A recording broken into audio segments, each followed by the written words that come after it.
Now, a young man is incarcerated in jail along with his mother and stepfather, charged in connection to a horrific case of child abuse out of Metro Atlanta.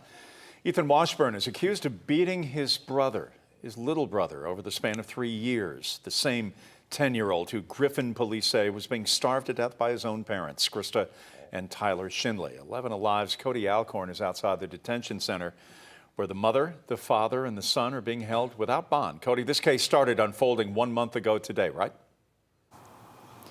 Jeff, that's right. May 12th is when that 10-year-old was able to escape out of his home. And that's when a neighbor just happened to look outside, saw this little guy, scooped him up, only weighing about 36 pounds, and likely saved his life. Years of abuse alleged behind the walls of this home in a quiet neighborhood on the outskirts of Griffin. Inside, police say a 10-year-old was locked in his room for days at a time with no food, water, lights, access to a toilet, or any interaction with his parents and 4 other siblings. The child was being starved to death is what we will argue. Spalding County District Attorney Marie Broder, a mother herself, detailed the abuse in a news conference back in May, where she described the child as being on the brink of death. This case is disturbing.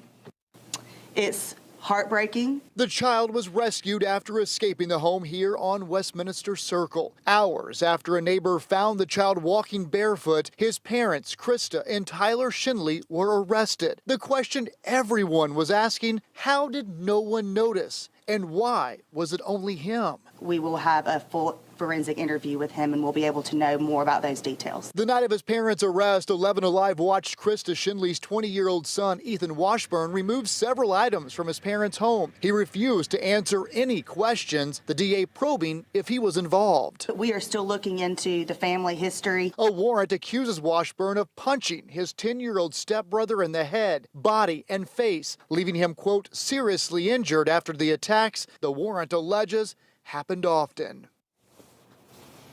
And it gets worse. In this warrant, it also accuses Washburn of strangling his stepbrother, who we've since learned is autistic, by wrapping his hands around his neck.